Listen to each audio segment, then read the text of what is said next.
Olá pessoal, bom dia. Eu sou Ludmila Fonseca, professora do Centro Universitário Senac Águas de São Pedro, e hoje estamos aqui para mais um podcast repleto de informação. Hoje vamos falar um pouquinho de cozinha judaica, cozinha kasher, com o chefe Eduardo Mandel. Obrigado, Ludmila. Eu sou Eduardo Mandel, eu sou ex-aluno aqui do Senac. Eu já tive um restaurante de comida mexicana, brasileira, tailandesa, italiana. Eu já tive uma taqueria de tacos mexicanos. Eu já fiz eventos para a comunidade kasher, só de hambúrgueres. Eu sou judeu. Eu venho acompanhando e estudando e pensando como a gente pode fazer comida que seja ao mesmo tempo interessante, que tenha uma visão de gastronomia e que também tenha uma visão e uma abordagem da comida kasher com toda a sua variedade, porque também é uma coisa bem fluida e bem dinâmica. Eduardo, é um prazer receber você aqui no nosso campus, ainda mais para falar de um tema tão interessante como a fé na cozinha, né? A cozinha judaica. Nós ficamos muito honrados, principalmente você sendo um ex-aluno. Prazer é meu. É um contemporâneo meu de faculdade. A gente estava aqui há uns 15, 20 anos. Faz muito tempo, né? Vamos fingir que são 3. É isso aí, agora a gente está em outro momento da vida, o Eduardo é papai e a gente já tem essa maturidade de ter vivido um pouco da gastronomia, de ter conhecido um pouco do mercado, né? E aí eu queria falar com você um pouquinho dessa questão comercial da cozinha judaica, que a gente não tem aqui no interior, mas a gente tem em grandes centros como São Paulo, né? Queria saber como que você enxerga hoje alguns restaurantes em São Paulo que conseguem fazer essa culinária e atender os preceitos da cozinha kasher. Eu tenho 2 respostas para isso. Quando eu decidi que eu queria ter restaurante, eu falava que meu terceiro restaurante ia ser um restaurante de comida kasher. Por isso que eu parei no segundo. Como negócio, eu acho muito difícil. Porque a população judaica que consome comida kasher é uma população pequena. Então é um mercado pequeno. E na dinâmica de restaurantes, 2 das refeições mais importantes são o jantar da sexta-feira, o almoço do sábado, que para serem kasher precisam estar fechados, porque é o Shabat, é o dia do descanso, que não pode trabalhar, não pode mexer com dinheiro, não pode acender, apagar, transportar fogo, então não dá.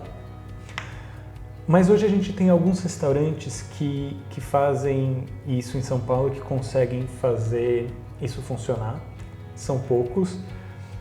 E o que eu tenho visto de interessante é que no último ano ou 2 anos, especialmente 2 restaurantes eu vejo que conseguiram se colocar num lugar que eles são restaurantes kasher, com propostas interessantes, mas a proposta deles não é atender a comunidade judaica, eles têm uma proposta de gastronomia super interessante e eles são kasher.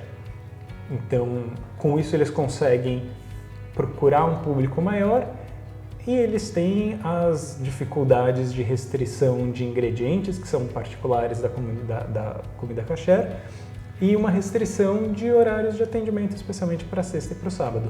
É possível? É. Dá para ter muitos? Não. E para a gente conseguir ter isso, você precisa ter cidades com uma população grande e com uma população judaica significativa. É muito difícil a gente falar isso no Brasil hoje. São Paulo dá, eu tenho minhas dúvidas se funcionaria no Rio de Janeiro, eu não acho que nenhuma outra cidade do Brasil tenha a população para isso.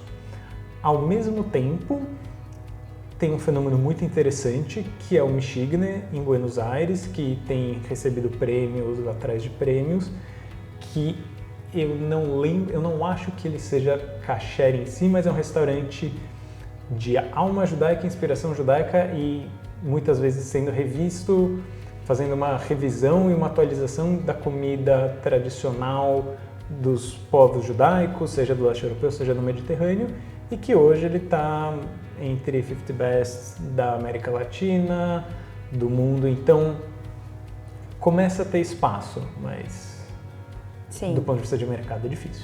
Voltando ainda um pouquinho, né? Acho que acabei pulando. A gente queria saber se você pode falar um pouquinho para a gente quais são os principais pilares da alimentação judaica, né? Não só da religião, mas para a gente não ficar falando muito dos preceitos religiosos, mas direto da alimentação, os principais preceitos da dieta kasher. Tá bom.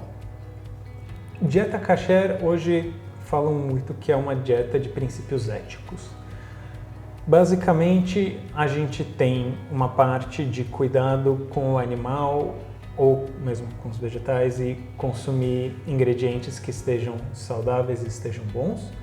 A gente tem um abate específico dos animais, especialmente para evitar que eles sintam dor. A gente tem uma necessidade de separar carne e leite, eles não podem ser consumidos juntos ou preparados juntos.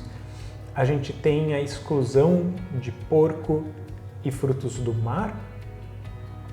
Basicamente, esses são os principais preceitos da comida kasher para uma pessoa normal. E aí a gente tem as particularidades do Shabat, que é sexta-feira no fim da tarde até o sábado no fim da tarde, que a gente não pode cortar, a gente não pode acender, apagar ou transportar fogo. Então, fica difícil cozinhar, não fica impossível, precisa de adaptações e normalmente é uma época um dia que as pessoas comem em casa ou na casa de amigos e familiares, e isso precisa só de um pouquinho mais de planejamento e você prepara e deixa alguma coisa fria ou algo que vai ficar no fogão ou no forno por várias horas e aí você só tira a hora que vai comer e que ele está pronto. Para poder trabalhar dessa maneira, né, e mesmo em casa, então você tem que ter alguns pratos mais específicos, né? Você não consegue comer qualquer coisa. Você consegue citar para a gente uns 2 pratos que são bem populares do Shabat? Consigo. O mais famoso, na verdade, é halá, é o pão trançado, que foi adotado pelo povo judeu como o pão do Shabat. E os cozidos são sempre muito tradicionais. Tem uma discussão muito interessante das caldeiradas portuguesas e espanholas, quanto que elas influenciaram os cozidos judaicos, quanto os cozidos judaicos influenciaram elas durante o período que vai ali do primeiro século da Era Comum até a Inquisição, até ali século XII, século XIII e XIV, de pratos que ficavam no fogo realmente por muitas horas e aí com bastante água, bem caldosos para não queimar, para a gente poder ter um produto final legal, passam por aí. Outra coisa que é muito famosa hoje em dia são cozidos nas slow cooker, cocções lentas, não baixa temperatura, não sous vide, mas cocções lentas daquelas bem em casa, assim, um bom picadinho brasileiro seria um prato que funcionaria super bem. Barreado também, ia ficar bem legal, sem o porco. Porque a gente tem horas e horas de cocção, então você consegue de 12 a 24 horas manter esse prato ali no fogo. Fora a Páscoa judaica e o Shabat, tem algum outro feriado, outra data muito marcante que tenha uma simbologia na alimentação muito forte? Praticamente todos os feriados judaicos têm uma simbologia com alimentação muito forte. Tem o Dia do Perdão, que é o Yom Kippur, que tem uma simbologia muito forte porque a gente se abstém de comer, é um dia de jejum de 25 horas de comida e de água também, e a ideia é procurar uma purificação da alma, então se abster de qualquer tipo de prazer terrâneo.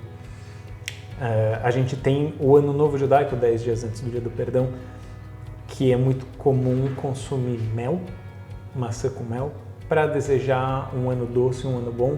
Muitas vezes distribuem chocolate também. Os povos judaicos da região do Mediterrâneo costumam comer muita romã nessa época, para ser um ano que frutifica bastante. É uma época de romã também. A gente tem uma festa em que é muito tradicional comer pratos com leite. A gente tem uma festa onde é muito tradicional comer sonhos.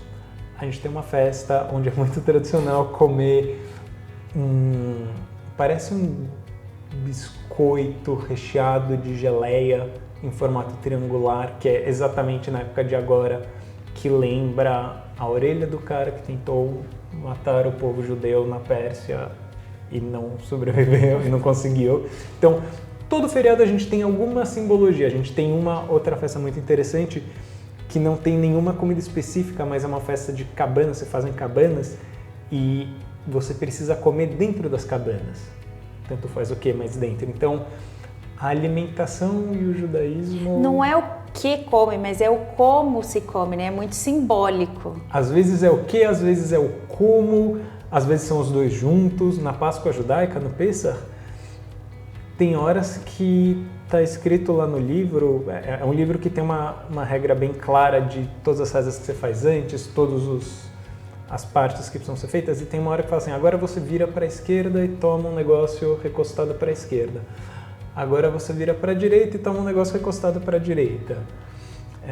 Então, é bem importante e o vinho é sempre muito presente na religião. O vinho tem até uma bênção especial para ele, que é feita, pelo menos no Shabat, tem que tomar vinho, tem que fazer a bênção do vinho.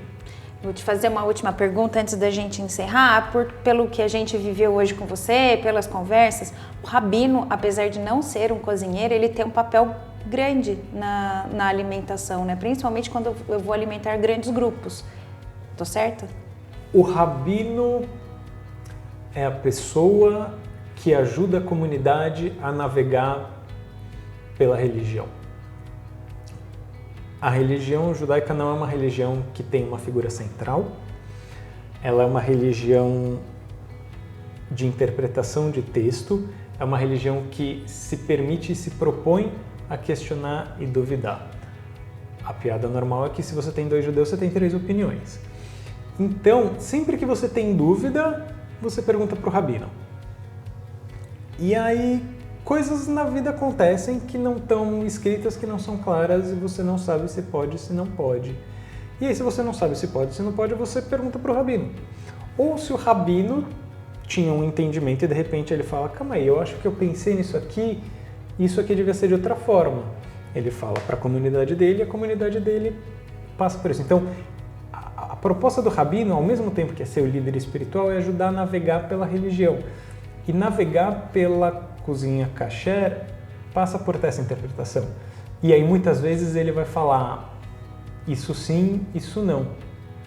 Quando você está na sua casa, você pode decidir por você.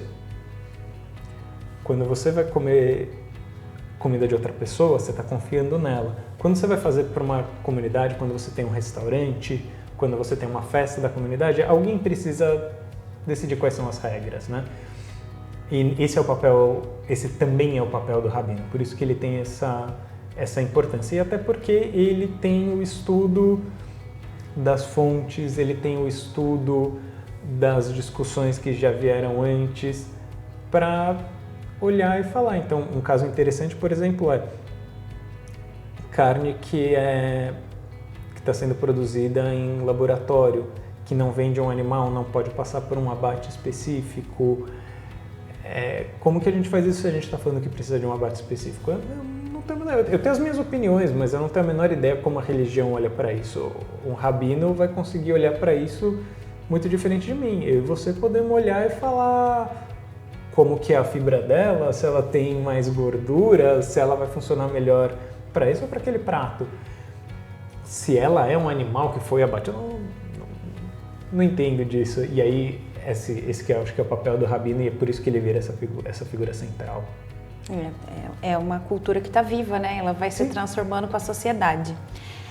Enfim, queria agradecer a sua presença, fico muito feliz de ter você aqui com a gente, tantos anos depois do nosso reencontro da faculdade, e que você volte para o nosso campus mais vezes. É um prazer. Todas as vezes que vocês quiserem me ter aqui, estarei com o maior prazer para a gente conversar, para a gente debater. Perfeito, muito obrigada. E para vocês que desejam mergulhar nesse fascinante mundo da gastronomia, gostaria de lembrar que as matrículas para o segundo semestre de 2024 para o curso de gastronomia estão abertas no nosso site sp.senac.br. Até o próximo episódio! Tchau!